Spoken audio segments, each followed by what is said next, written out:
Morning, councillors. Just before we start, you may have heard, maybe you haven't, that the interim decision of the court for PC1 came out late.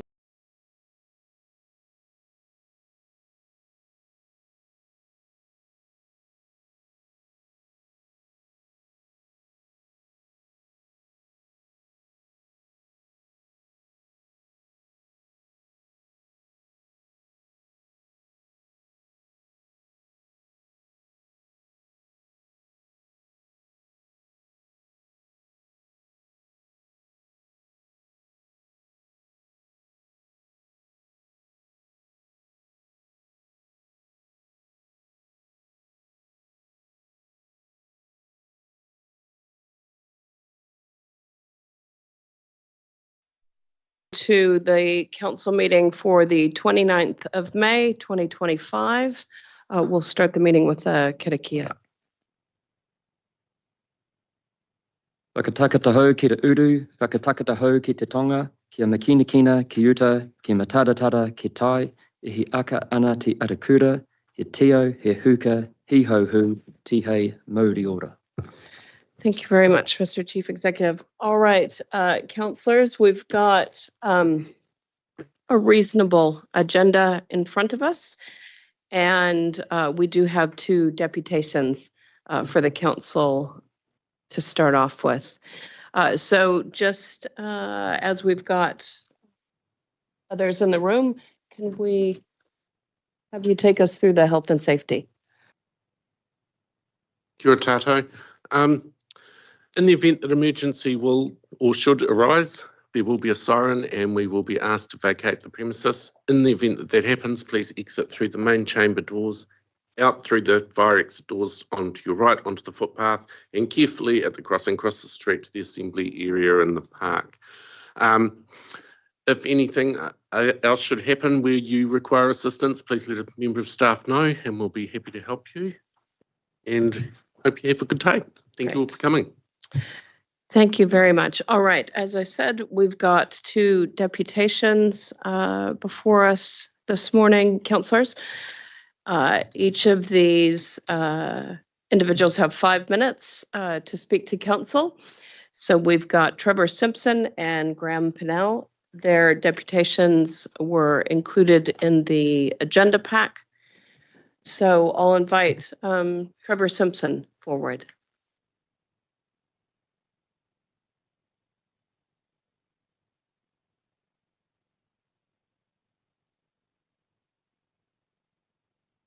There we go. Yeah.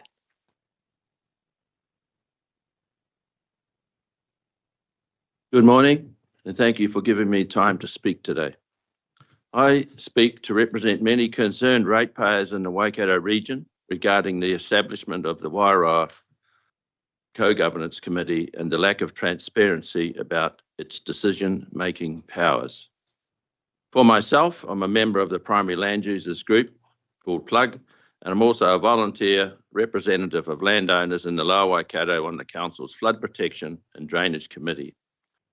I want to take my submission as read and talk to you about two key themes. Number one, co-governance versus co-management. As a ratepayer, I maintain there is a huge difference between co-governance and co-management. The Auditor General defines governance as the system by which an organisation is directed or controlled. Now, the JMAs between iwi and Council concerning the Waikato River are joint management agreements. They are established for co-management of concerns around river issues. However, the Wairau Co-Governance Committee is not established under a JMA. It is a construct of Council, and as such, it is a political decision as to what it is called and what its powers are. Now, you can split hairs in legal opinions about whether or not this should be called a co-governance committee because iwi have joint decision-making on recommendations to full council. I understand council has received a legal opinion which states there is no reason why an identity cannot be described as co-governance, even if it does not hold the ultimate decision-making role. But I say to you that this legal opinion does not resonate with the general public, many of whom interpret co-governance to mean that iwi are being given joint control over Council's policy on fresh water. This, I submit, is a bad mistake, because co-governance has become an emotionally charged word that may encourage iwi to believe they have more power than what they do, and it alarms other stakeholder groups who rely on fresh water for their livelihoods about what decisions Council could be making behind closed doors. So in naming the Wairoa Committee, my submission says that Council should err on the side of caution and remove the word co-governance. Number 2, lack of transparency over stakeholder input. Water is the #1 issue in our region. It dominates the economy, the culture and the future of our region. Anytime Council forms a committee which has decision-making powers over water rights, it must be inclusive. But to date, the farming community and other stakeholders have largely been left out of meaningful input into the freshwater policy review. We are particularly alarmed to see that iwi may be given power to decide who and what stakeholders are getting input into the next stage. I refer here to page 33 of the Wairoa Committee agenda in April, which states Council staff will be working closely with the Joint Iwi Working Party to Ropu Hatu to co-design and implement a revised sector engagement approach for this catchment in April and May. There is no mention of engagement co-design with sector groups such as Waikato farmers or other major land owners like Plug. In conclusion, we are concerned to see that Council is making a political decision to set up this Wairoa Committee, which appears to give iwi preemptive input into freshwater management in this region. Political decisions have political implications. That's why we urge the Council to delay the formation of this Wairoa Committee until proper shareholder consultation has been undertaken. Now look, I'm nearly 72 years old. I've been involved in all sorts of things and farmed 1,200 dairy cows at Rangireary. What you see is what you get with me sitting here. At your Council meeting last month, you tried to formalise the terms of reference for this Wairoa Committee and couldn't because of a procedural issue. I have talked to many people and have read the terms of reference and the Wairoa Committee meeting agenda. I am disillusioned with this Council. You as a group were put into your position here to represent your ratepayers and are expected to make decisions on what is best for the region and its ratepayers. On the formation of the Wairoa Committee, I believe you have failed all of those voters who put their trust in you. Decisions being made at multiple public excluded meetings. Really? Appointing 5 elected members for the committee without public input on who the public thinks Trevor, is best for the job. 5 minutes. 1 minute. This committee. That's 5 minutes, Trevor. I've got Thank half you. a page. Thank you. We've got your deputation, and if you want to provide us copies of that, that will be fine. Thank you very much for that. This appointed. Great, we've got a copy, so we'll another 15 distribute that. seconds would have finished. We'll distribute that. Thank you.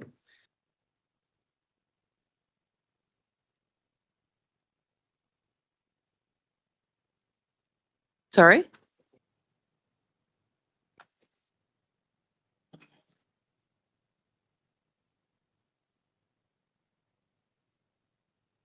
Second that. Can I move that Mr. Simpson be given 1 more minute, please?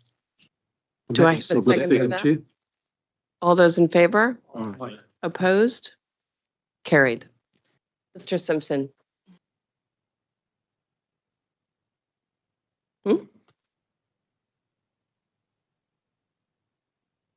Thank you, councillors. Appointing 5 elected members for the committee without public input on who the public thinks is best for the job. This committee will dominate the future of our region, and ratepayers demand protection from political recommendations going to council from this committee. You have not delivered on that, and that's what your ratepayers expect for their vote. You must delay this business and consult with your ratepayers, because you lot have lost their trust in democracy. So I'm willing to meet with any councillors to discuss the way forward for this committee. And it only involves 2 things, and that is the Settlement Act and democracy. Thank you. Are there any questions for Mr. Simpson? Minutes.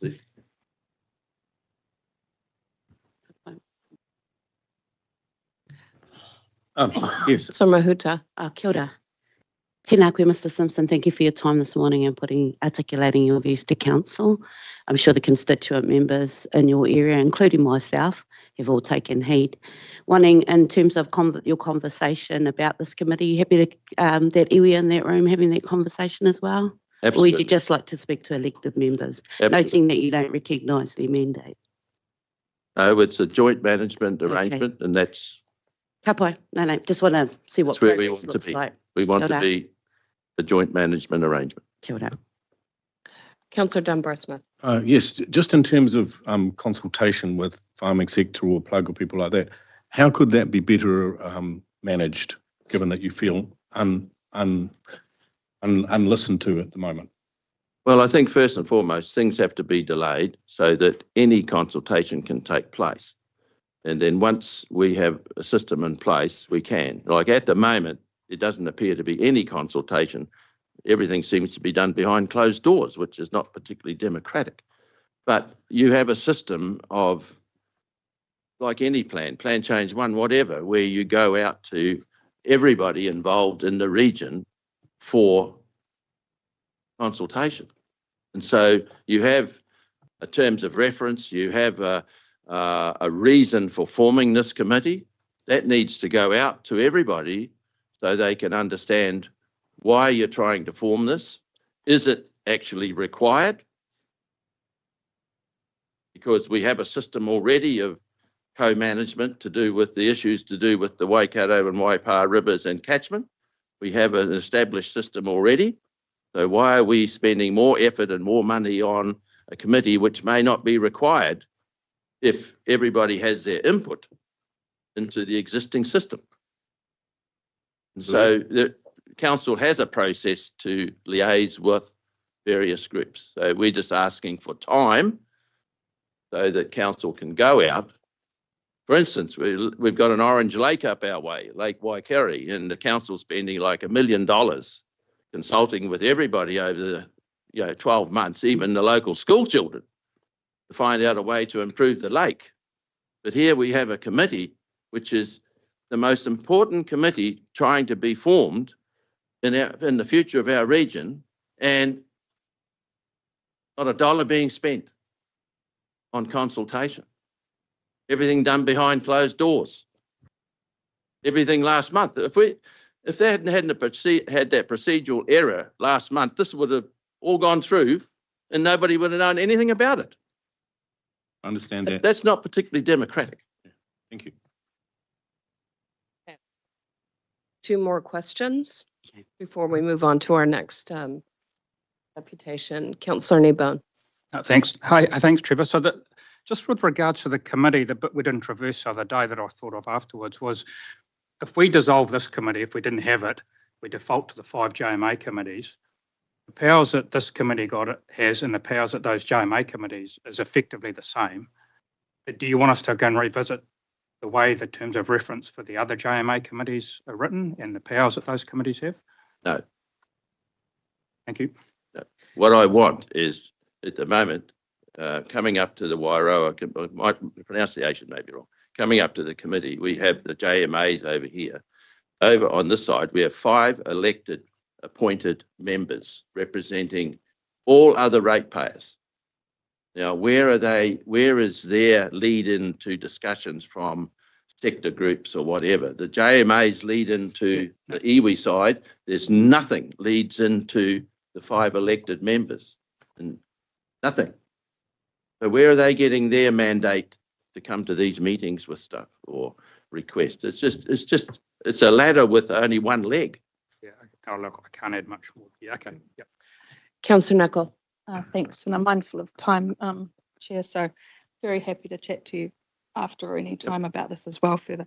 I just thought I had heard you say you'd read quite a few things in regards to the JMAs and the terms of reference and such, and you say a lot about behind closed doors. My understanding is that it's purely the negotiations around some things that end up with, so the negotiation stage is a part where we might have a public excluded section, but have you read the open documents that led to the formation of the committee, the Waiora committee? I've read the reasoning for that. agenda. I've read there was a document that had the terms of reference plus I think the committee agenda, which is a lot of background in. I think there might be some other open agendas that might give a bit more background, which I could help find. Thank you. Thank you. Right. Thank you, Mr. Simpson. Sorry, You indicated said I was going too. to take two. I just wanted a simple two. question. If I could put it to Mr. Simpson, that Trevor, you've got my phone number and you are in regular contact and we exchange views quite regularly. Is that not fair to say? So the channels are open for communication. Yeah, I'm willing to talk to anybody. Yeah, but we regularly talk. Yep. And, yeah, the lines of communication are open between you and the council through me and others. Yep, absolutely. Thank you. All right. Mr. Pennell.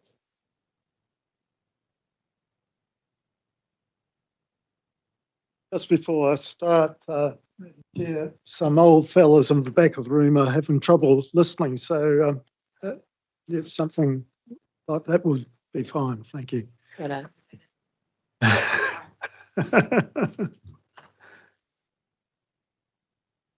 Thank you, Graham. Go ahead.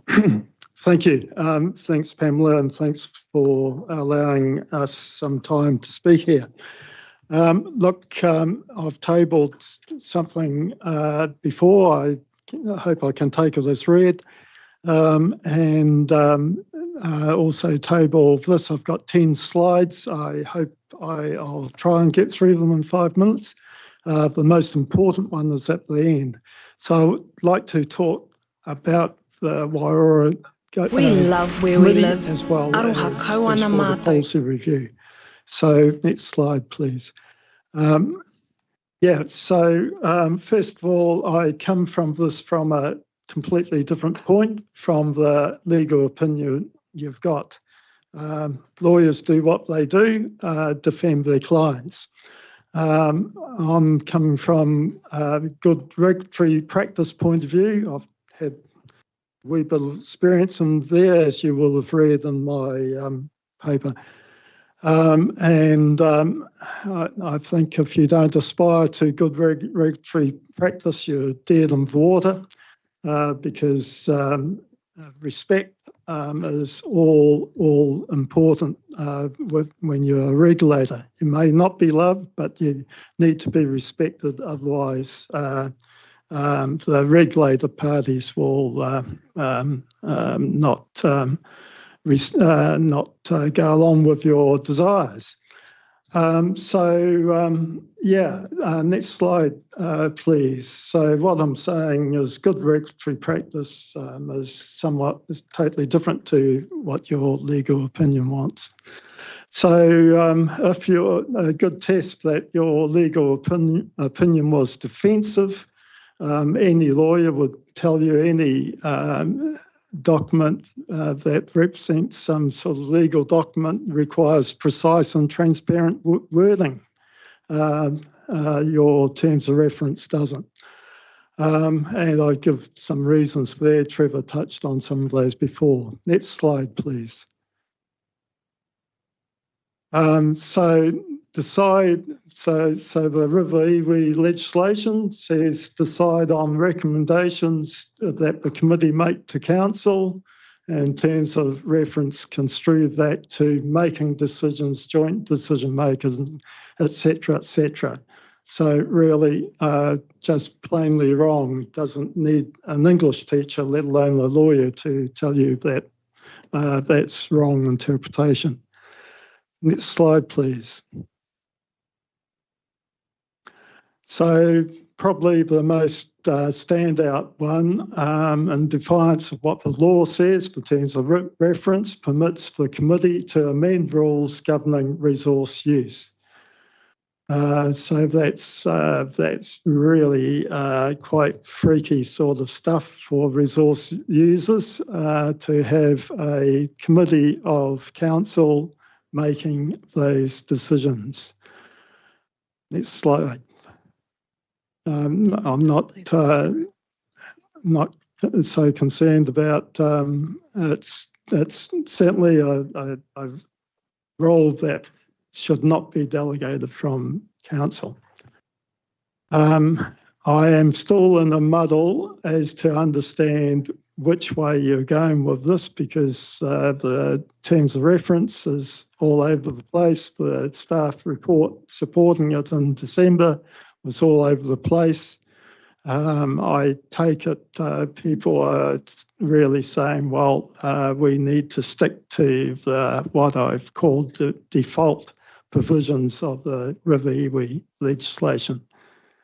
If you don't, really consultation is an essential part of it. So co-governance or co-management, the names, to what Trevor said, the two empowering pieces of legislation that allows this committee to be set up is the Resource Management Act that talks about joint management committees. And the River Iwi legislation has as a purpose statement co-management, not co-governance. And that purpose statement in any legislation, according to the piece of legislation called the Legislation Act, is that provisions in a statute needs to be viewed in light of the purpose statement. So the purpose statement has a preeminent role in the piece of legislation. Now, if that may not sort of result in a legal requirement, but certainly there's a strong indication in those two pieces of legislation that you should be talking about management. And that's if the committee has only powers of recommendation, it should be management, not co-governance.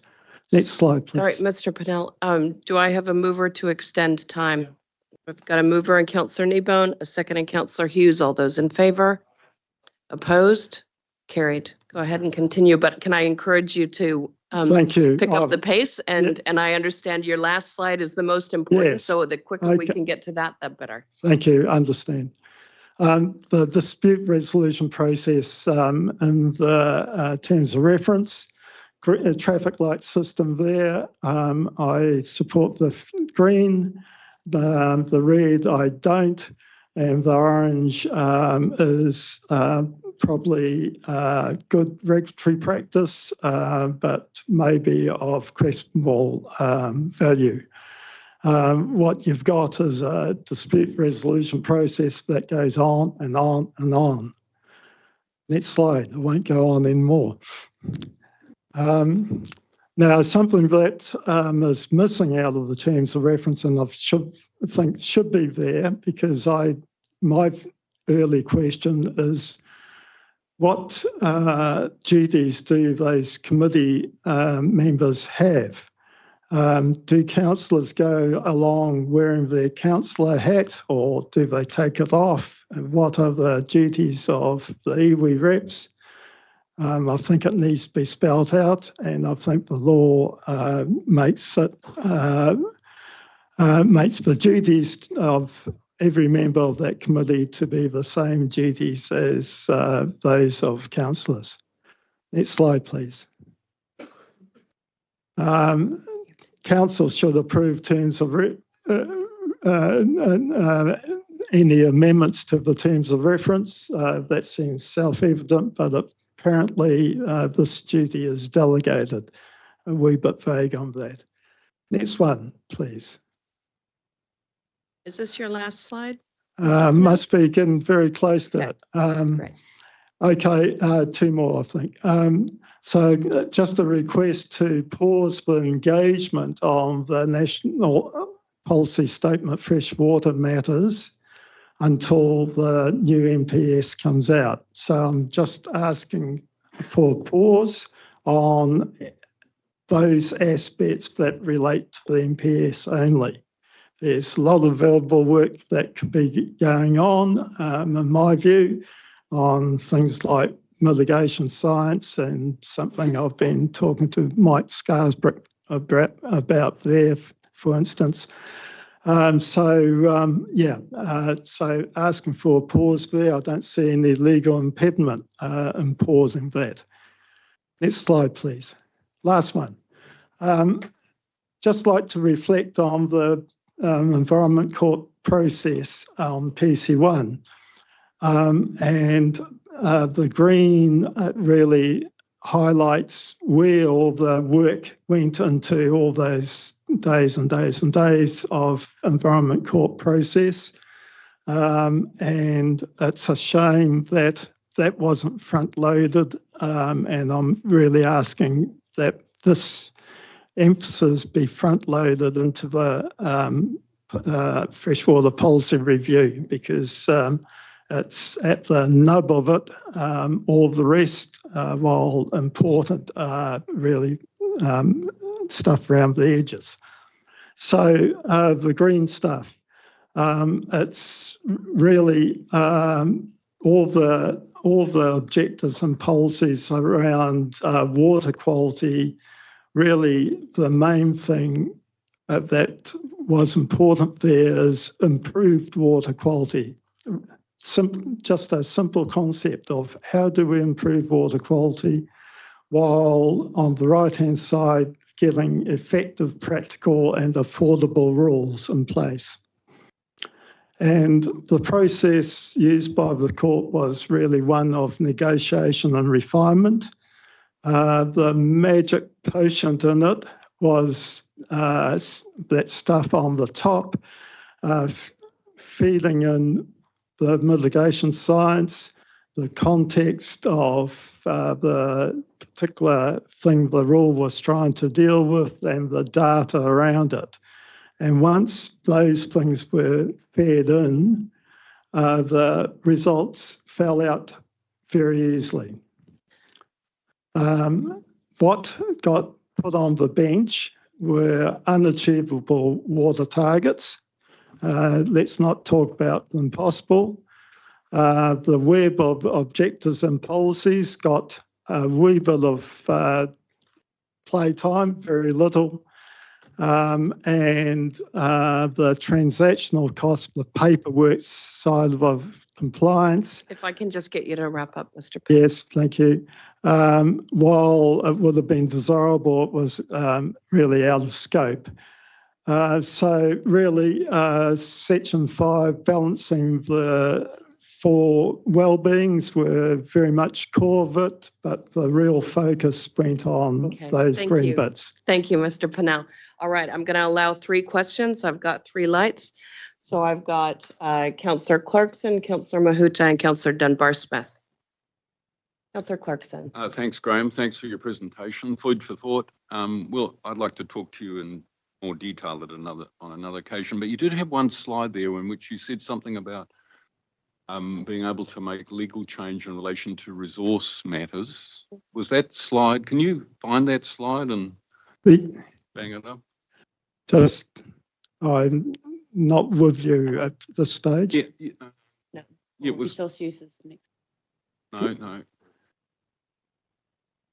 It was a very short. You had it, but you lost it. That one. There it is. Oh, yeah. Can you explain what you mean by that and give me a real example? Well, it's simply in my paper, the answer will be quite forthright. Terms of reference permits the committee to amend the rules governing resource use. It's okay, we could do it offline, but Yeah, I'm let's do just, that offline, I'm because, really, I cannot see evidence for that statement is my point. Well, I'm very happy to give that to you. Great. Actually, I'll ask for you to put that through to Dave, and that way we can distribute it to all councillors. All right, I've got Councillor Mahuta and then Councillor Dunbar-Smith, and then we're going to close the deputation. Councillor Mahuta. Could you go to the last slide, please? Firstly, thank you for your submission and your deputation today. It does help us hear the voice of the community. You do understand that this committee does not have the same brief as the former Plan Change Committee that considered, okay.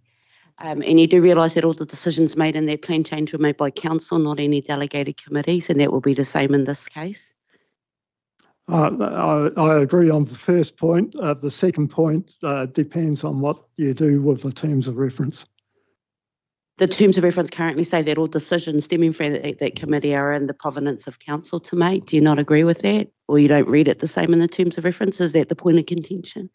It's one of the points of contention, yes. Yeah. Can you point to the terms, where in the terms of reference it says that we've delegated full decision making to the subcommittee? Because as I read it, all recommendations of the subcommittee are considered by council for implementation or not. So sovereignty, authority over all decisions are held here.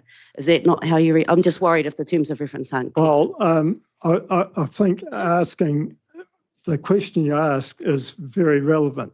Your interpretation might be different to mine. That indicates to me that the terms of reference need to be very precisely written and explicit and understandable from all parties. Totally agree. And for the avoidance of doubt, I'm very clear. Council makes the full and final decisions on these matters. It's not delegated to anyone else. Yep. Well, that is not clear in the terms of reference. Councillor Dunbar-Smith. Yes, I'd just like to pick up the same point. Could we go back 2 slides? That one. So that's the terms of reference. In your document, you stated that the April minutes of council, terms of reference Te Neti Nuku Co-Governance Forum, was decided by delegation. There's a delegated authority to actually change the terms of reference to create a co-governance forum, and then that actually came to council in minutes and was signed off in minutes as a delegated authority. It was not open as a discussion for council. It came through as notes in the minutes. Sorry. That aren't actually on the record. Yeah. You're quoting something that hasn't been approved by this council as formal minutes of the meeting and bring it into a public space. So, me whakatika tātou I tō tātou ake whare mui te whakapohe rea I tētahi atu kia ora. I'm happy to bring that documentation to council. Yep. Great, thank you. I'm going to just a quick one. Give you a very quick one, Councillor Thank you. Niebel, and we're going to close it. I just want to make sure I'm clear, Graham. Are you saying to us in your capacity as a bush lawyer that the advice we're getting from Paul Beverley and other lawyers, that those lawyers that we, dare I say it, are paying a lot of money for, are telling us what we want to hear, not what we need to hear? Because that's what I thought I heard you say. And if that's happening, then I'm a bit worried about it. But I'm making a comment as ex-member of several Crown regulatory boards as a matter of good practice. I'm not saying that that opinion is wrong from a legal point of view.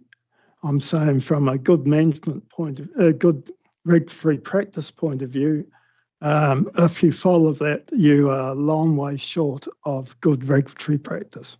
so if we can't rely on Paul Beverley to give us advice on what a good watertight terms of reference is, where do we go next? And I won't, that's my last question, yeah. Well, I would have thought there's what I've pointed out in my written submission is quite clear that there's a lot of confusion that you don't really know from that terms of reference whether to what extent the committee has got decision-making powers and to what extent it's got powers to make recommendations to council. It's clarify what you really want to say. You have to. You've got 2 choices in my book: to default to the mandatory provisions, and there's a legal point whether you can even do this, jump to somewhere where you seem to be going, and if that you do that, that's a significant issue for the region that surely requires consultation. Thank you very Public much for that. consultation. Thank you very much, Mr. Patel. Thank you for your deputation. Thanks for taking the time to come and speak to it today. Thank you. Kia ora. All right, councillors. We will move on to apologies. Are there any apologies for today? No apologies for early departure? Nope. Okay. All right. Confirmation of the agenda. Do I have a mover to confirm the agenda? Madam Chair. Sorry, do I have a mover to it? Yeah. Yes, Councillor Clarkson. Do I have a second? Councillor Chair. Strange. All those in favor? Opposed? Carried. Madam Chair, I would like to object to the agenda in its current state. I refer to page 112 of the agenda, namely the reason given for holding the co-governance committee minutes in public excluded. The Ombudsman has already expressed concern about council holding too many meetings in secret without due public input or scrutiny. The submitters here today are victims of this practice, as they are rightly saying that they want a clear, transparent and public process regarding co-governance issues. However, this is being denied by this council. Specifically, I'm referring to item 8.2, whereby the co-governance meeting with the Raputu Trust is held in public excluded because it might prejudice or disadvantage negotiations. I do not believe this reason is valid in these circumstances, although I am denied the right to discuss the issue in detail until we are in public excluded. The same issue applies to the recent Waiora Co-Governance Committee workshop, which again was held in public excluded. I object to this level of secrecy, as nothing came up in that workshop that could not have been made in public. The cloak of exclusion that masks these issues is denying ratepayers their democratic rights. So I'm giving notice that I will be making a formal complaint to the Ombudsman about the unnecessary degree of secrecy this council is providing for its co-governance committees. I want to commend our submitters here today for the courage to raise this issue so that can be publicly discussed. Thank you, Madam Chair. Dave, did you want to speak to this? There's a couple of points that I will make at this stage. The first point is that your objection to page 89 of the agenda to enter public excluded, when we get to that portion of the meeting with the motion on the floor, you certainly do have the scope to amend or adjust that the motion before it's put, and to make an item public excluded is ultimately a decision for this council. So by way of resolution, it is collectively the governor's decision to leave or enter public excluded for those items. For a second point, the minutes that are included in the public excluded session in the agenda are from this number of sets of minutes. I'll talk to the Waikato Raputu Trust minutes. Those minutes are draft minutes. They're in the agenda for receipt for the members' information only. Generally, our practice has been, after the confirmation of the agenda, we often will receive those minutes in the open session. I'll just move forward a little bit. So you'll notice in this resolution that we received the minutes, both open and public excluded, in the open session of the meeting. And the last point that I will make is that understanding Order 28.3, when it comes to minutes, the only topic that may be discussed at a subsequent meeting with respect to the minutes is their correctness. Any discussion on the content of those minutes should be referred back to the committee or the source.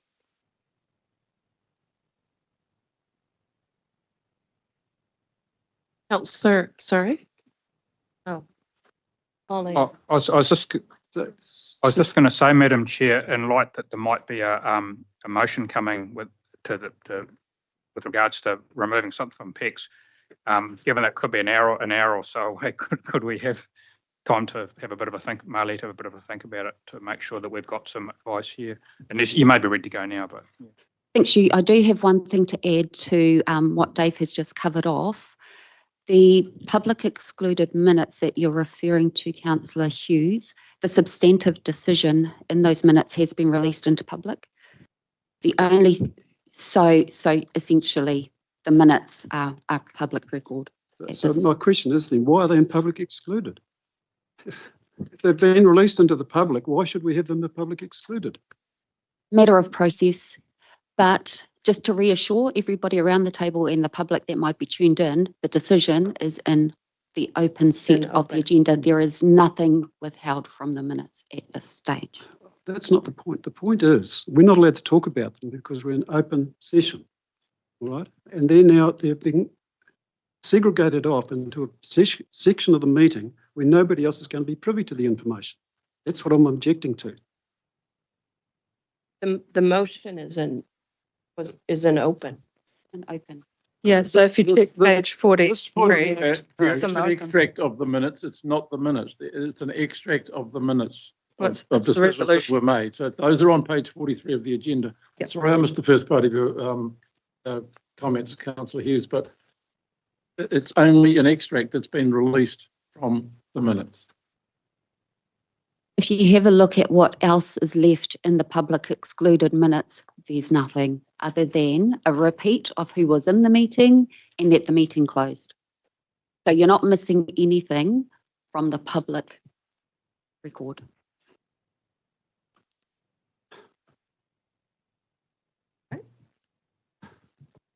No, it's So what I'm hearing is that there is nothing in the minutes beyond the extract that is in open. the point is, Madam Chair, why are we having this cloak of secrecy? Is it necessary? What are we trying to hide?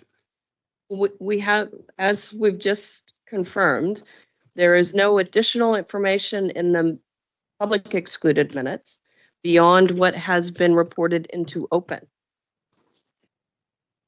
Is that not what I just Madam heard? Chair, that's not true. Exactly true. I'm not trying to say that you're misleading council. The issue is there is other detail and that is not included in the release. So there is other detail.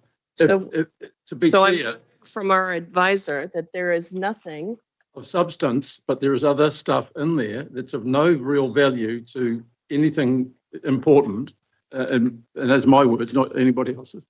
But because of their insignificance, there is no harm in releasing it in full. because it's just are you saying it's because it's just the members present or in attendance or staff present? Is that what you want to add that the members we know who the members are.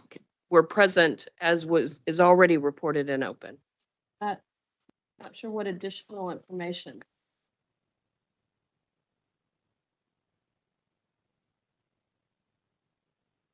Holly, did you have a comment?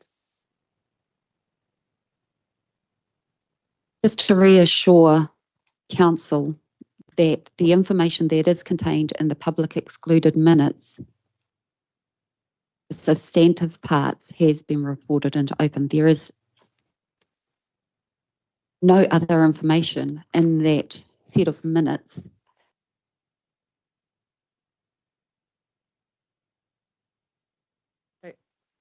Yeah, I don't, sorry, Councillor, or sorry. So I think there's some confusion and maybe people are talking past each other. I think that, the committee resolution is on page 43 of the open agenda in full. I think that the point, and I'll just get clarification from Councillor Hughes that he's making, there are some other things like when the committee, what date it occurred on, who was present, where the links to that are, and also reported in the open minute. And on our website. Is that the concern? Because the procedural thing here, I think, has been advised, is they're in public excluded, but because when that committee made a decision to report them into open, the resolution has been reported into open. So I'm just wanting to check the clarification of the concern.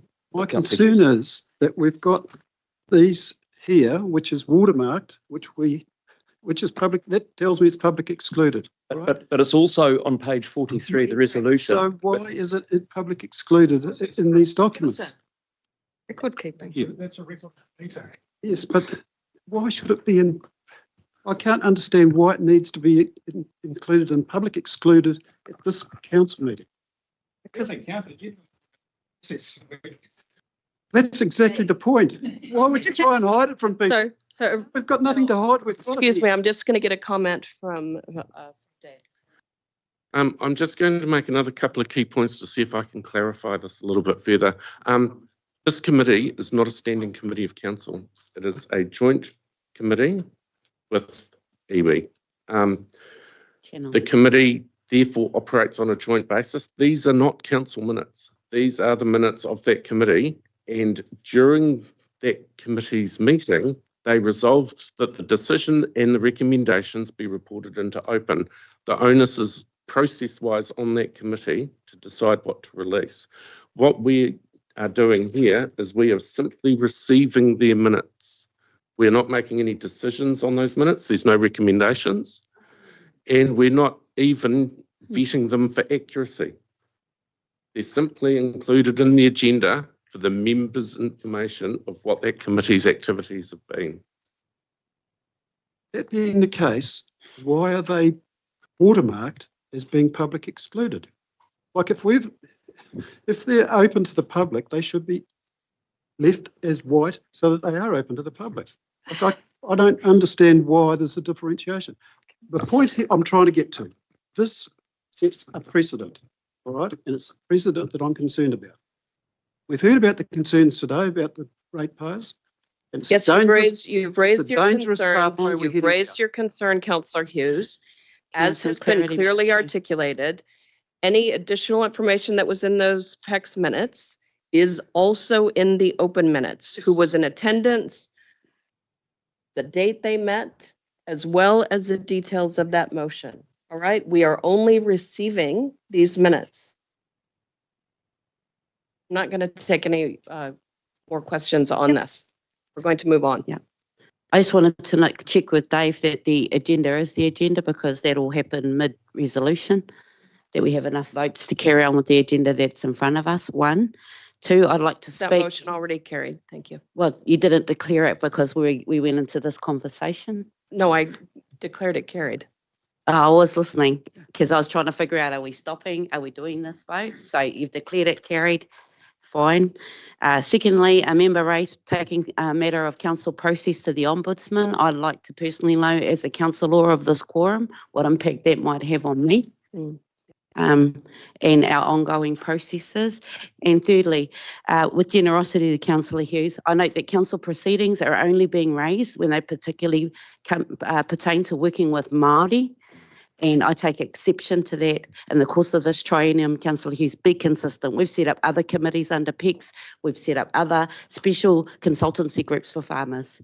So you're going to do one for like, mate. But if you're going to take one to the Ombudsman for that, I'd like to follow all of your procedural matters as they occur to only working with Māori. Kia ora.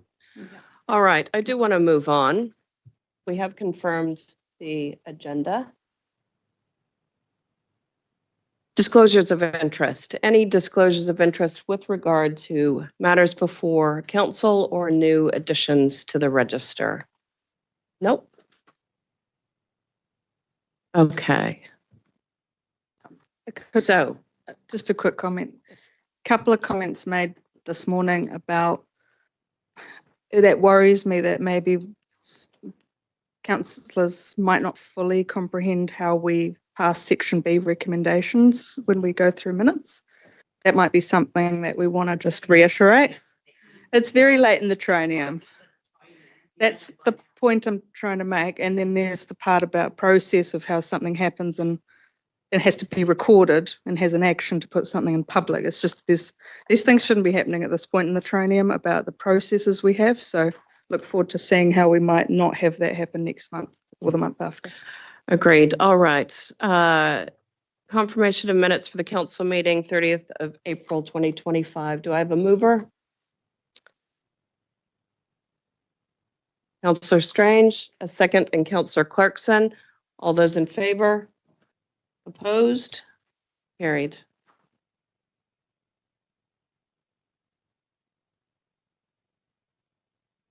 All right, minutes for confirmation or receipt as followed. Do I have a mover? This is for the Strategy and Policy Committee on the 14th of April, the CIRC Committee on the 15th of April, ICMC on 16th of April, CIRC Committee on the 6th of May, and then the other 2 minutes for receipt. Got a mover and Councillor Strange, a second and Councillor Nicol. All those in favor? Opposed? Carried. To the Rapidu minutes that went public through the resolution of that committee, at paragraph 4, it's alluded to in relation to the request from Tainui. Can I have an understanding of what has happened with that request? So I believe we have That was in our email the other day. there has been correspondence around that. I'm sorry, the public doesn't know that. So we know what the email, and I've had a long email correspondence. So I think it's incumbent on us to advise, and that's why I am asking a question. What has happened with that request? And I understand, preempting that there are matters in public excluded at an upcoming meeting. But could I have it put on record, please, what has happened with that request from the Joint Management Committee? Molly.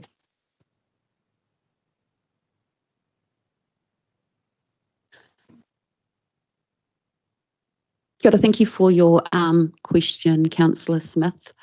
So the paragraph that you're referring to in this paragraph is in the public agenda, relates to a piece of work to be undertaken to explore the potential to broaden the geographical scope of the joint management agreement with Waikato Tainui. This JMA has been under review for quite some time, kicked off last year, and actually kicked off with a council decision to set it as a CE KPI. So that's the inception of the JMA review. We have gone through a number of processes to collaborate with councillors, with Waikato Tainui governors, with staff from both organisations to review the joint management agreement, and extending the scope was one of the things that was identified throughout that process. And so we are now getting to the point in the joint management agreement review process where we are presenting options for the review process. This specific matter was discussed at the most recent co-governance committee and will be discussed again at the co-governance meeting next week. And as advised yesterday, we will be having a council workshop to bring all councillors that haven't had first-hand involvement in the JMA review process to date up to speed. Council will make formal decisions on any amendments to these agreements at the end of June. That's where we're, that's the plan in terms of the time frame. So I guess the point to make and to end with is that council will be making decisions ultimately about what is within a reviewed joint management agreement, as will Waikato Tainui, because I must stress that it is a joint document. So both organisations respectively must agree to anything that is amended within the agreement. Thank you. Supplementary, just to you, will that will that workshop be open, or will it be public excluded to the submitters or the deputation comments and to Councillor Hughes' comments? Will that be open or I don't know if that's been determined. In the agenda that was published last night for the Co-Governance Committee next week. You might notice, although you might not have gotten into the detail of the agenda just yet, but staff are recommending that decisions in detail are reported into open. This will allow for council then to have an open conversation around the review. And so I anticipate that that workshop will be open to the public. Thank you.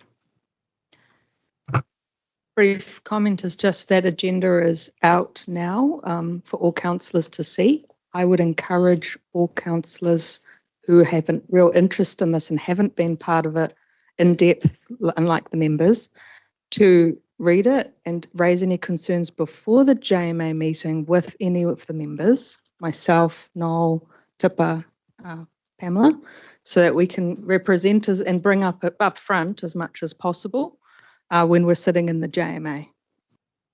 I know you're the alternate, Noel, but you've been part of the process. Bruce has been there as well. Thank you. So just bring it up beforehand so that we can have that discussion there, so that we don't end up in the workshop raising new things that we then have no idea how that might be, because we can talk about that. Thank you. Sorry, Councillor Marr. Yes, sorry, I missed the, I believe you've passed the minutes of the council meeting held back on the 30th of April, which I didn't attend, but my understanding was there was a foreshadow motion or there was an item laying on the table. Is that correct or not? We have already passed those minutes. Yeah, and I understand. And I've got a mover and seconder on this one. So can we close this off? Can we close this off? Yeah, yep, sure. All those in favor? Opposed? Carried. Now your point? That my understanding is reading there was a foreshadowed motion in that council meeting minutes, and I couldn't see where it's been signed off. Yep. Yep. The workshop.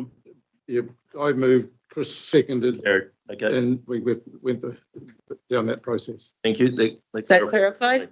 Yep, thank you. Thank you. All right. So, yes, we have. Have we put that? Yeah, we did. Yes, we did. I closed that off before. All right, thank you. All right, health and safety. So this is on page 92 of your agenda, tax councillors. And we have Mr. Stu Brown to speak to this.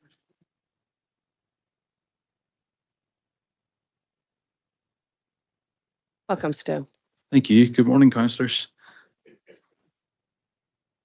Point you to a few points of interest through the report. You'll see under the national events that on the 27th of February 2023, sadly, a worker suffered some amputation of 2 fingers who were working for Claymark at the time. And unfortunately, Claymark failed to ensure that the health and safety of its workers was probably taken due to basically insufficient guarding. They have decided to take an enforceable undertaking to mitigate some of the issues there. That's the second of those that you'll have seen in recent reports. And it's really just to draw your attention to what we do in council in that regard. And you'll see there that we ensure that there is sufficient guarding on machinery and routine maintenance and training to ensure that people are competent to operate whichever piece of machinery that they're utilising at that time. It's also important to note that we follow robust procurement processes to ensure that we do purchase correct equipment and machinery, and that when we do take that on, that we don't tamper with that manufactured guards that are on that. And you'll see under the national event, health and safety reform, this is coming from the government that kind of, with their planned health and safety changes. We had some good discussion at the due diligence workshop that you all attended on this. So I just wanted to note that again in the report, and I'll keep you abreast of any changes as they come. As we move through, you'll see that there were 4 health and safety walkarounds from the executive leadership team for the month of April.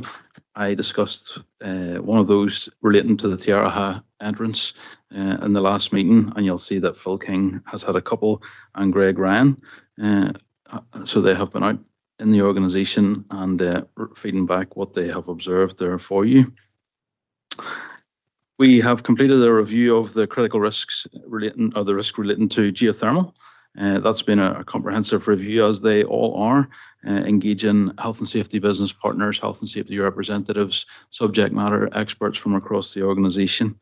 And you'll see that the controls and the statements that have been updated there in relation to the geothermal critical risk. And we've also provided more enhanced training to provide more in-depth understanding of that risk. And then finally, just the Safeguard State of the Nation survey results. You'll see those have come back with a slight decline in the perception of health and safety in New Zealand, and WorkSafe as being the regular still viewed reasonably poorly at 18%. I have to say our interaction with them, while it has been limited, has been positive here. Thank you. Any questions from councillors in regard to the health and safety report? Councillor Nicol. Not so much a question, but good report, thanks, and really appreciated the due diligence workshop the other day. Thank you. Like noting there's quite a bit of discussion. It was great engagement. Thank you. Happy to move. Great. I've got Councillor Mahuta. I'm happy to second, but I got a question about the bus drivers. Certainly. Going to keep asking it. No, because an incident was reported in local papers where some harm came to a passenger out in Ragland, and I just wanted to know what are they trained to de-escalate in? What are their safe and health and safety provision for the driver themselves? And I guess what are we meant to be monitoring as the PCBU? Kia ora. Thank you. Yeah, we've been working closely with the bus providers and ensuring that they do have de-escalation training provided for the drivers. And we have also supported them in the training to deal with people with mental health issues, as well, as we have seen that that's on the rise. You know, that sort of those verbal and physical abuse items that are coming across often have a mental health element. So the drivers have comprehensive training in that space. Obviously, people are human, and when these things arise, sometimes the training doesn't come to mind, and we have issues there. But on the whole, things are going well in that space. I did speak previously regarding engaging the police to ensure that we're collecting all of the incidents that happen across the services that we provide. I think historically, how the reporting has been captured has meant that with the number of drop downs that the police have, they're not getting the whole picture. So we've been working quite closely with them and the providers to ensure that we're comprehensively reporting all the incidents so that we can get a better picture of what's going on out there, and then look to gain that support potentially from the police to enable us to better respond. Just as the representative PCBU, is there more that we should be doing in terms of governing this matter? Not at this stage, no. I'm comfortable with where we're at with this. Thank you. Kia ora, happy to. Councillor Cookson. Thank you, Madam Chair. It's most probably not, it's nothing to do with the report, but mine is something outside, just like Tipper's one was then, but mine's just well-being of staff going through this review by CM, and staff are having to do submissions for their new roles at the moment, and I'm questioning the support that some of those staff have been getting is up to what's required emotionally and in the environment that they're in, that they're not getting the right support. So I'll just put that on the table. I'm not looking for an answer. I just hope management take that on board. Thank you. Thank you. All right. Okay, we've got a mover and a seconder to receive the report. All those in favor? Opposed? Carried. Okay, we'll move to item 7.2. This is in relation to the Tahuya Sunday services. And we have Brian Sherritt and Joe Gascoigne. Welcome. Kia ora koutou katoa. Through the chair, we would like to table the Te Huia Sunday service report as read and provide a short summary to you all. We are proposing to introduce a Sunday return service on Te Huia Passenger Rail and are seeking a decision for the reallocation of Te Huia reserve funding to support this new service. Te Huia customer satisfaction surveys undertaken annually have consistently shown demand for a Sunday service. The introduction of this would round out weekend travel for visitors to both Hamilton and Auckland City, as well as enabling tertiary students to travel home from university for the weekend and commuters to get a head start on the week ahead.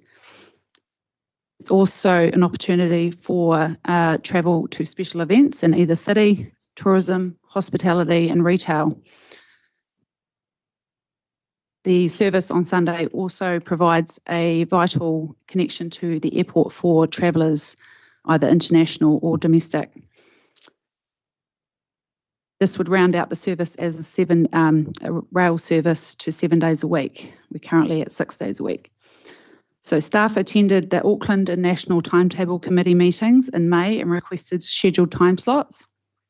At these meetings, we requested approval of one return service time slot on Sunday, departing around 3 p.m.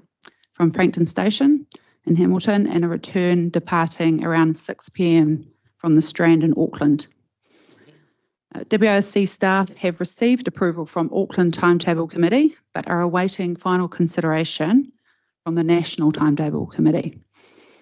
On the 16th of May, the Future Proof Public Transport Subcommittee approved the Sunday service pending the National Timetable Committee final consideration. This final consideration, this is the decision, is the final decisions on running the service lies with KiwiRail, who are not only our contractor but separately as the owner of the rail network. The factors regarding this decision relate to their weekly engineering window, which occurs every Sunday to undertake track maintenance. Consideration of our request has been escalated within KiwiRail, and we anticipate a decision will be made within the next 2 weeks. Brian, would you like to get to that? All right, just need to get a light for Ryan. Yes, thank you, Joe. Just a couple of comments from me, and just reiterating what Joe has said. Whilst we are seeking the reallocation of the Te Hui Reserve Fund today for the Sunday service, we are still waiting on KiwiRail for that access to the track. Just in terms of there's a rates issue here, I think, as well, that we should be talking about. So the Te Hui Reserve is from targeted rates, and targeted rates can be used to fund services. They are not used for things that the general rate is funded for, provides for, which is funding for business cases and those sort of things. So this is actually about service delivery. In terms of the numbers, so we've looked at the Te Hui Reserve Fund, and we've done some sort of modelling around the reserve for this Sunday service, taking into account a range of factors like the drop in the FAR rate from NZTA, changes to the Super Gold fares, the fare increases that we've put in place, and I guess higher patronage than we originally had modelled as well. And the fact that the service was, the Te Huia service had been delayed by COVID, and we've also had a significant amount of blockages of line in the Auckland region in terms of not being able to run the service. So what that means is that gives us the capacity in the reserve to fund this service. In terms of the estimated cost of the service, that's been sourced from our provider, which is KiwiRail, and represents the cost to run the Sunday service and is made up of a range of fixed and variable costs. One thing I wanted to just mention is that there is an anomaly, I think, in the report in paragraph 19, where we state that we had sought a 50% funding contribution from Auckland Council, and the number that we've quoted there, 223, is the number that we asked for, but it's not actually 50% of the direct cost. It's slightly less than that, so it's about $5,000 short of what it should have been. So just owning that discrepancy in the report. And one final comment from me. The reason that this is important is that we are heading into an end of trial review for the service, so the 5-year trial ends, and we are looking to optimise the patronage rates of the service, so that when we go into the end of trial review and present that to the NZTA board, we give them the very best view of the service that we possibly can. So I'll stop there, Madam Chair, and questions and discussion. Councillor Smith. Thank you. So thank you for the report. I read the report, and based on the figures presented, you've got 900,359 expense. So you'll have a reserve of just over 500,000, 561,000. So I was going to ask about the use of the surplus rates to fund the business case. You've commented that it's a targeted rate. The pool must also include fares and the like. So is there any way in which the use of that reserve, because I don't see any reason why we have to have a reserve left over. That would be rather silly. If you're going to try and get the service to the maximum, why wouldn't you be utilising the fees or the income that's come directly from the train to support the business case? So can we just dig into that, the use of that money a little bit more, please? And in principle, I don't have a problem with having a Sunday service. It's just if there's another way of funding it rather than using surplus, council surplus, as opposed to targeted reserve that seems to be directed to the train. So can we just have a bit more on that, please? Whether you or whether it's Janine or who. So if I'm hearing correctly, it's that the surplus that we're talking about to utilize with the Sunday service is targeted rates collected for the Tuhuia, as opposed to the policy or the business cases that are policy that are funded through general rates. Sorry, I'm trying to understand your question. Yeah, no, so you've just made a comment that it's targeted rates, but is that 920,000 all targeted rates, or is there fare box money that isn't targeted? So could that money be used? What I'm looking at is options where the money's come from within the Tuhuia service to fund that business case. So through the chair, if I can understand you, you're saying that should we be using fare revenue to fund business cases? If there's income that's not targeted rates, because you can only use it for the purpose of which it's been collected, I understand that. But if there is other income that is contributed to that surplus and can be identified, why are we not using that train-derived income rather than a general rate surplus coming from prior year surplus? So, because I'd like to move in that direction. Okay. If there's an answer. Well, no, can I have an answer? I've got, I'm just trying to get a mic for Janine, and I just wanted to make sure I had a note of the speaking order. Thank you. I hope I'm clear what I'm saying. Yeah, I do understand that. So through the chair, the approach that we're taking is consistent with the way that we treat all of our reserve funding, which is taking the complete funding mix for that service into the reserve, so that when we draw it back out again, we're consistent with that funding mix. So it's a little bit like when we think about our scheme reserves, that's not all just targeted rate funding, there's general rate funding in there as well. But it's in line with the way that those activities are funded. So if we took fare revenue out of the reserve, then the spend is not actually in line with our funding policies. So we're just trying to be really clear in terms of what activity we fund and how, and keep the mix of that funding in line with our policies and doing so. I'm looking at it as a jar of jelly beans and say all the yellow ones are the fare box, and take the yellow ones out to pay for the business case. But we don't operate our reserves that way. They are attached to an activity which has a funding policy associated with it. And so the use of the reserves should preserve that funding mix. So it's a funding policy rather than just trying to find a way to use money that's tied to a train. Okay, thank you. Councillor Mahuta. Kia ora, thank you for the opportunity to speak to this option. So, and thinking about the recommendation, was there any other utilisation considered or just Sunday? Because I just want to be able to say this is why. And then if it's Sunday, I know for the purposes of my community, it would be to spend a day in Auckland, not 3 hours. So just trying to figure out when would that be extended, because I know we don't want to do a 3-hour one day, I'm assuming. And then in the last one, it's proof of case. When should we see, from your experience, that Sunday has had an uplift, and when will we see that, so that we don't ask you every week for something that you can't show for 3 months? Because again, I'm pro-train. I just want to make sure that we're making it more accessible, not boutique accessible. Through the chair. So this is there is no other Sunday service, so it's one service. So we're looking at how the service would function, I guess, across the weekend, and how it would support those that wanted to travel to Auckland before the start of the work, or the school week or university week, if you like. So that was the context around that. Sorry, I'm not sure I've forgotten the rest of your questions. I apologise.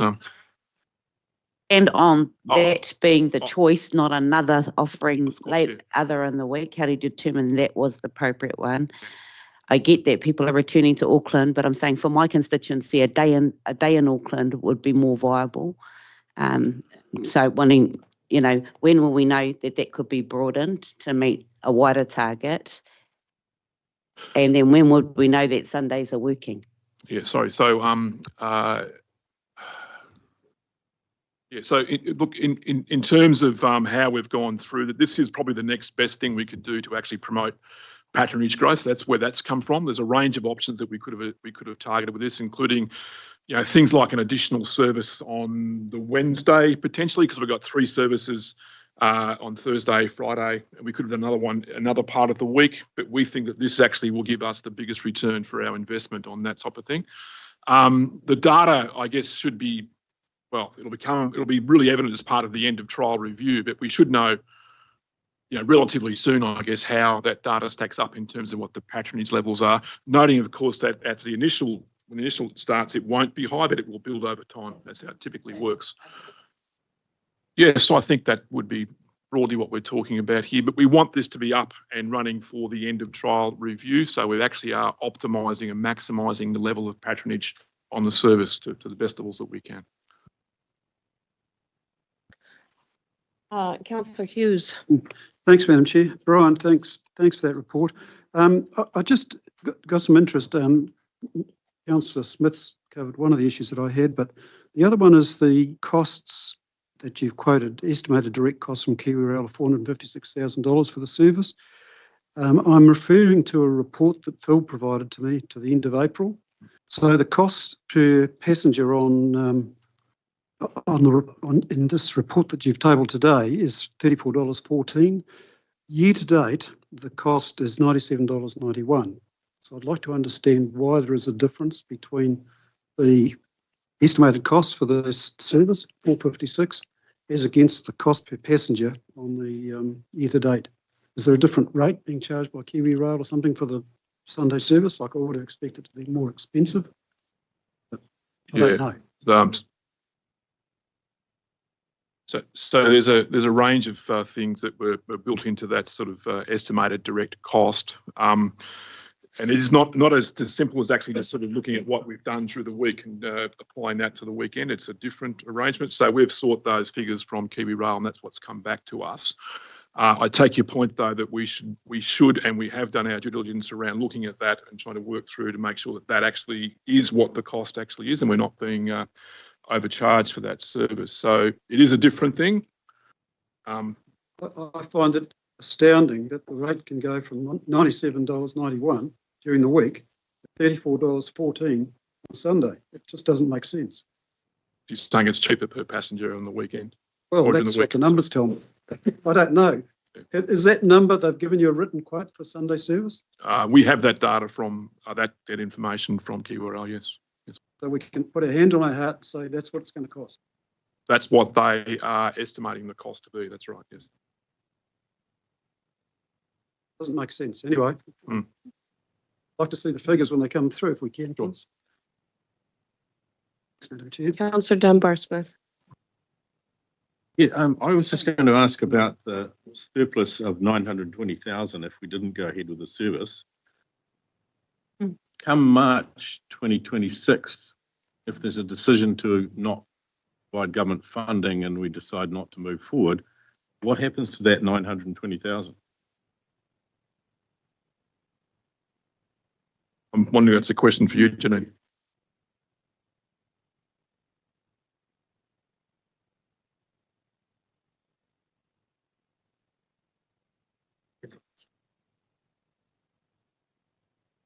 You just stay there for the rest of this discussion, Janine. Seats warmed up now.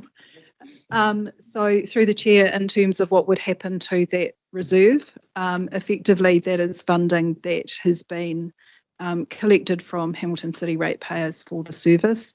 So it would be a decision that came back to council of what you did with that.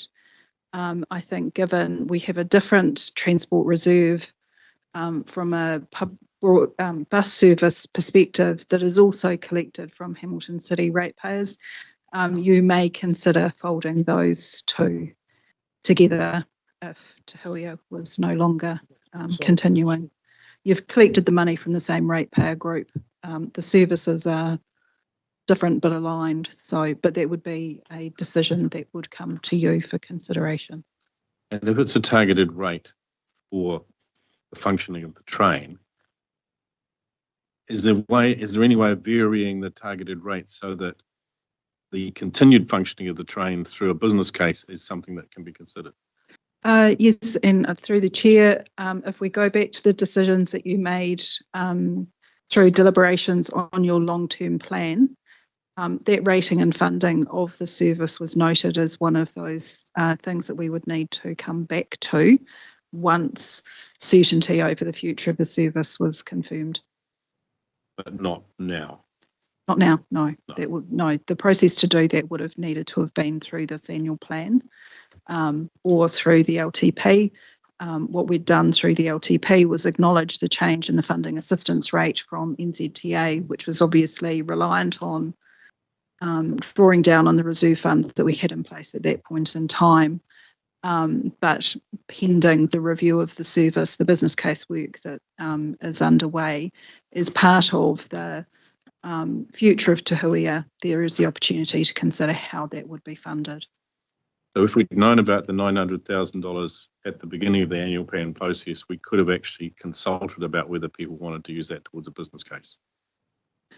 I come back to the point in terms of the business case being considered as part of the transport policy program, which is funded through the general rate, not through a targeted rate policy. Councillor Graf. Yes, thank you, Madam Chair. So there's approximately 210 fares per Sunday, is that right?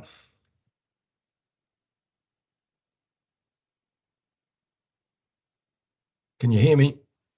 Yeah. Can you repeat the question? Oh, okay, sure. There's approximately 210 patrons per Sunday, is that correct? Expected? Is my microphone not working? Right, there is no current service, but that's what the estimated patronage would indicate. So that number there is for a year, and if you divide that by 52, you'd sort of get the round sort of numbers, I think, of what the expected patronage might be. Yes, I should also yes. stress that it is a conservative estimate. Yeah, so that's the figure I get here. And so, for example, if it's the same 210 people every Sunday, that's an annual subsidy of 1,700 odd for each person per year. How do you prevent, or how do you ensure people who have not been on the train before can get onto the train, as opposed to ones that use it every Sunday?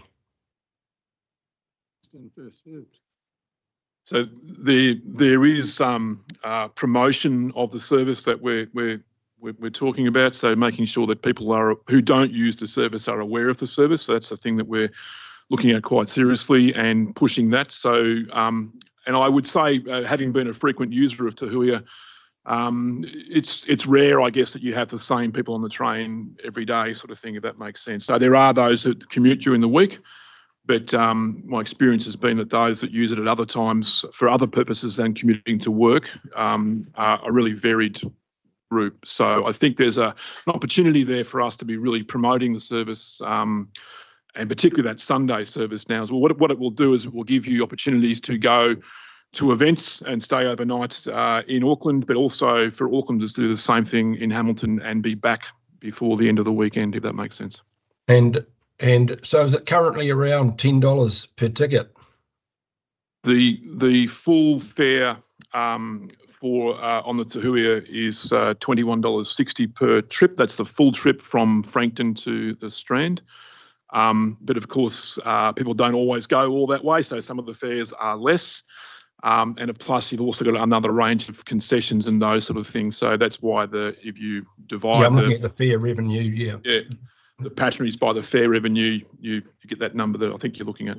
Yeah, and then there's a subsidy of about $34 to cover the cost of each person. Okay. Yeah, it's costly, isn't it? It's costly. Okay, thanks for that. Councillor Nicol. Thanks, both. Having read from the last time we consulted on Te Huia in the long-term plan last traineum, and having read the hundreds of submissions, so many times Sunday was mentioned, and just want to commend Lindsay Horn from the Future is Rail. She emailed us, a few of us yesterday, and I just forwarded on to the councillors, that she has also noted that some passengers from Auckland, if they were to do a day trip, would have a really limited time in Hamilton. I'm raising that, like 2 hours kind of thing. And I'm just raising that because I'm trying to keep front of mind always that getting some contribution from Auckland Council is obviously quite vital.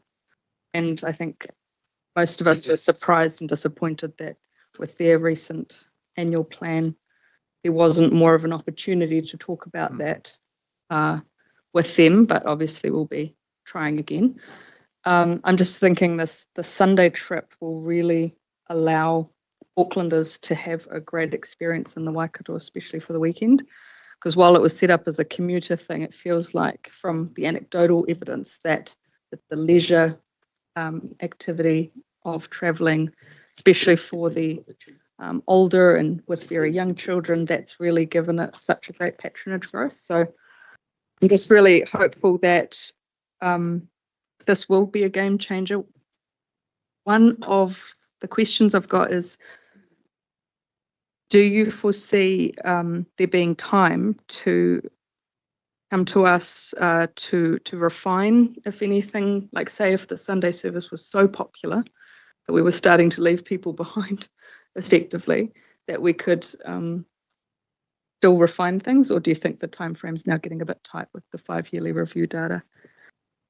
Noting you mentioned to Councillor Mahuta that be in the next quarter that we get some solid data of how effective this is. Yeah. Look, I guess we're always looking to optimise the service, so and utilising all of the resources we've got to maximise the levels of patronage. So today we're talking about the Sunday service, but there may be other things that we come to you with in the near future as well. But this is what we're talking about today, and we think it's a really important addition to the service offering of the train. And as you say, it will promote or give the opportunity for people to come to Hamilton from Auckland and vice versa, and spend a night in the weekend in each city. So that I think is an important element as well. Hopefully I've answered your question. Yeah, definitely. And I recall one of the discussions in the Future Public Transport Subcommittee that it would also be quite interesting to understand whether travelling from Frankton to Pukekohe would be enough for some rather than the whole way. So it'd be really interesting whether if we did have hold-ups, whether people could utilise both the Auckland network or from the Strand to get back home. I'm really happy to move the motion, and hopefully somebody will second that. And just want to note the unanimous support that we got in the Future Proof Public Transport Subcommittee, made up of Waipa, Waikato, Hamilton and Matamata Piako Council representatives, who are all super excited and supportive of this move. So. No. All right, I do have a mover. Do I have a second? I have a second and Councillor Strange. I've got Councillor Marr, Councillor Smith, and then Councillor Strange. Councillor Marr. Thank you, Madam Chair. Yeah, a few questions from me. Is there any government support at all? Obviously, they support the weekday services through as at a percentage. Is there any?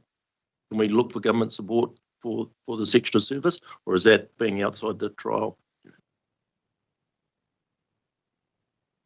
So the proposal at the moment that we're talking about is it to be funded through the rates, and my understanding is there's no NZTA support for this service at this particular time.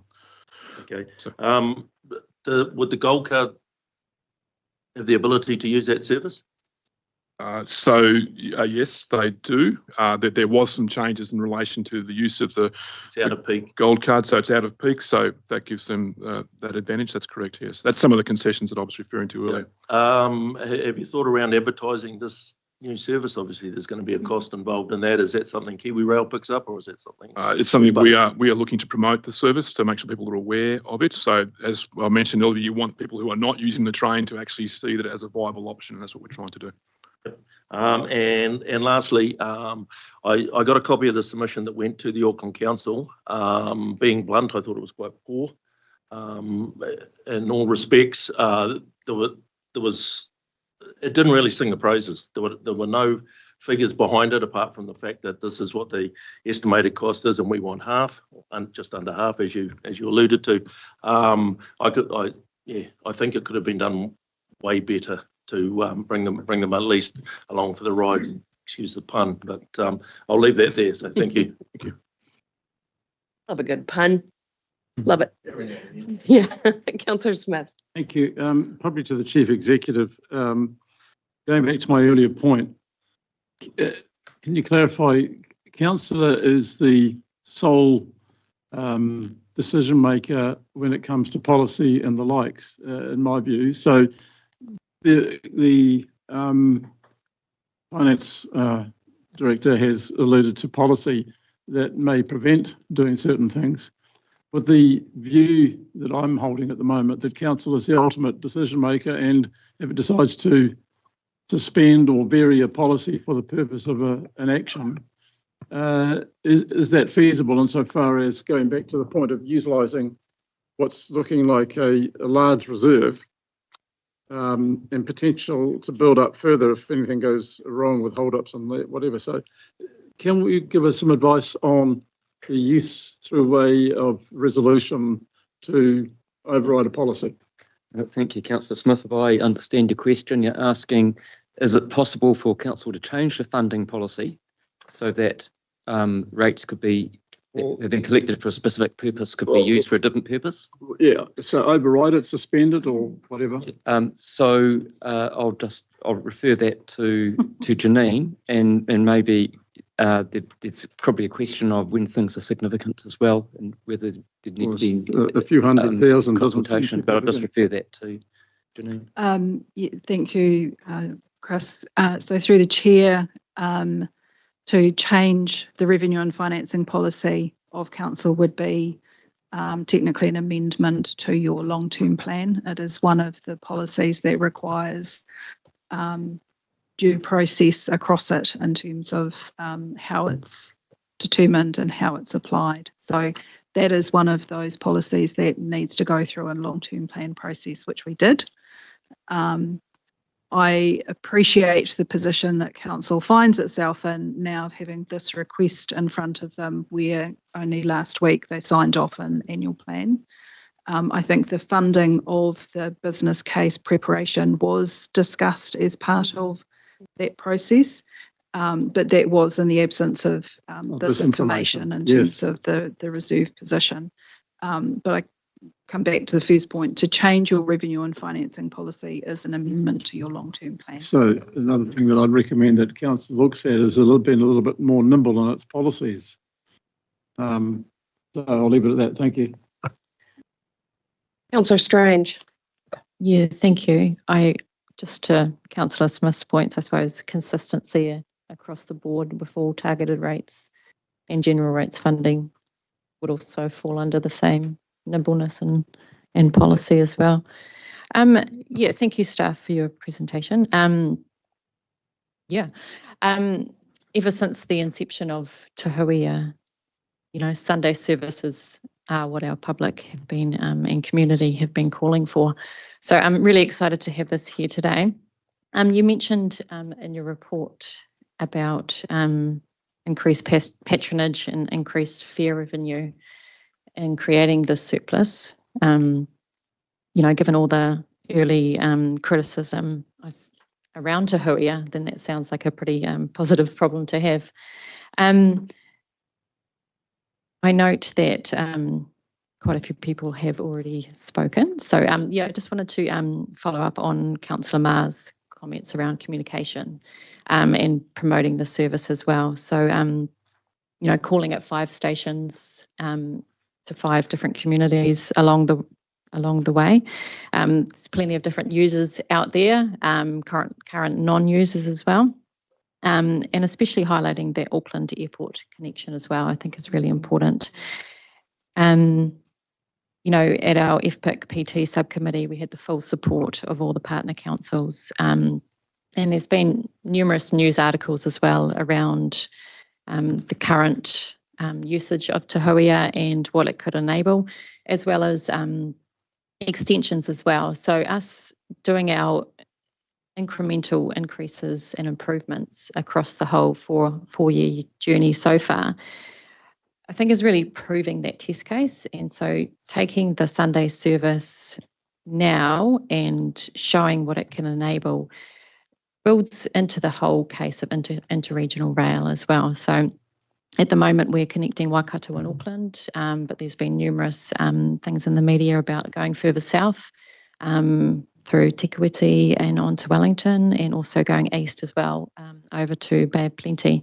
So just wanted to keep those conversations alive as well. I just had a question around the surplus, and we've heard some cases of using it to fund the business case, but just wanted to also, maybe not right now, but maybe have staff come back some other recommendations of, you mentioned the Wednesday, maybe adding an additional trip in. Just wondered, I know that through the business cases we are exploring other options as well, and Councillor Nicol mentioned one before about Hamilton to Pukekohe and back. Just sort of wondering if we could explore those options as well, a bit of a test case for, giving people the option to use it in a different way. So not really a question, but more of a maybe something to come back in the future, very, very short-term future. Happy to second it. Thank you. Nice. All right, we have a mover and a seconder. All those in favor? Opposed? Carried. Thank you very much for that. Much appreciated. Look forward to people coming down for the weekend, going up for the weekend. Look forward to the numbers. Madam Chair, All right. could I just say something on the end of that? It's more about reserves. I'd actually like to know, at some stage, I'd like to know all reserves and all slush funds that are held in this council. Because every time we spend, well, that feels like a slush fund at times. The surplus that turns up, because reserves, I feel at times that all of a sudden things get done because money gets found. And I think it's time for that all reserves and surpluses are known to the council, and not they just turn up when required to get a project on to happen. So I'm just noted. My comment is that we do report through the Finance and Services Committee on about where council's position is, including with reserves of council, and that information is available to all council. And if Thank you. All right, I do want to move on. Okay. I just appreciated Councillor Hughes's question before about the numbers on Sundays versus the week, if it could be shared. Once you know the answer. Thank you. Can I just clarification what the Chief Executive, is it reported by line item as each reserve, or is it just a bulk amount? So through the chair, at the bottom of our financial statements, we show our reserve balances. Each reserve? Zone reserves are amalgamated, but look, I accept the feedback. I normally, through our planning processes in particular, provide information reserve by reserve of what the projected balance in those accounts is as you're setting your budget, so that that can actually be taken into consideration. I think it is an area where we can enhance reporting and visibility. Perhaps an updated one could be sent out to us all. All right. I just Tipa's before me. Oh, no, you're on this matter?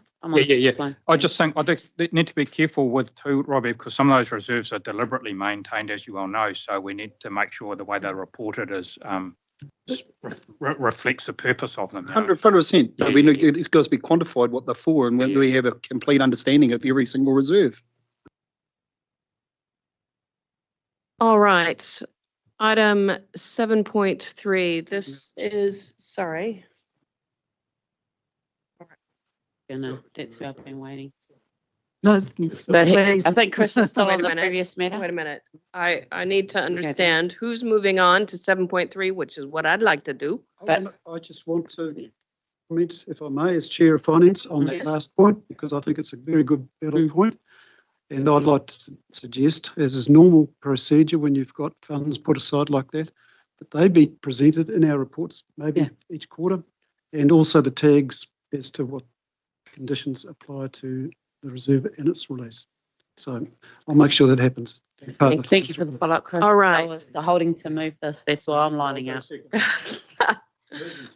All right. So this is approval of changes to the CoLab Constitution. Yes, but I had a question to the paper. In leaving it open, it goes against best practice, which in the public sector is either 5 or 2 consecutive terms of 5 years. So leaving it wide open doesn't have that discipline in terms of no end date. I get that we've breached the current 6, but the public sector best practice is either 2 terms of 5, total of 10. I'm trying to figure out how we meet that. Yeah, appreciate that. Agree. Hey, gone are the days where someone can stay until they die. So That's just trying something to... We could put that feedback through. Yeah, so, yes. I just want to so- get some good Yes, yeah, so Hand through over. the chair, I guess the position is as per the board recommendation, but this is the opportunity for council to consider that. I guess in the report I have provided the RSHL constitution as well, which limits it to 12 years unless unanimously agreed by shareholders, which, you know. I don't want you to redraft it. I'm just saying if we set that framework for the maximum term and it come back. Yeah. Thank you. We'll provide that back to CoLab. Thank you. All right. With those notes, we've got a mover and a seconder. All those in favor? Opposed? Carried. All right. We are going to move into PACs and then we are going to take a break. I've got a mover and Councillor Smith and a second and Councillor Mahuta. All those in favor? Sorry? Oh, sorry. Yeah. All right. Sorry. I've got a mover and Councillor Smith and a second and Councillor Hodge. All those in favor? Opposed? Carried.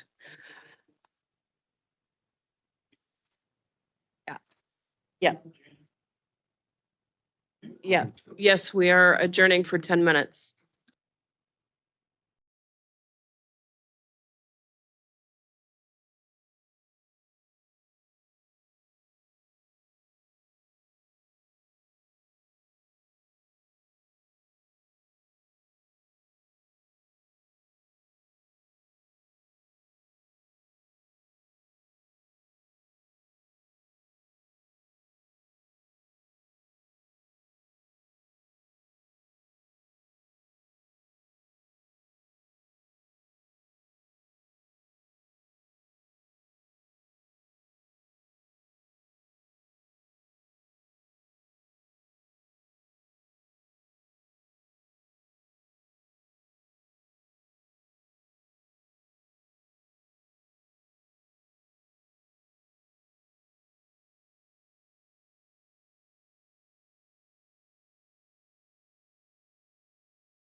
All right. Thank you, councillors. Thank you for the robust discussions we had today. I appreciate that. So we will go ahead and close with a karakia, Mr. Chief Executive. Thank you, councillors. Unahia mai te uru tapunui. Nui. Kia wātea, kia mama. Tinako, te tinana, te hinanaro. I te ara takatu. Koe rā e rongo. E whakairea aki ki runga, kia tina, tina, homiai, huiei, tai ki e. All right, we'll declare the meeting closed at 12:30. Thank you, everyone.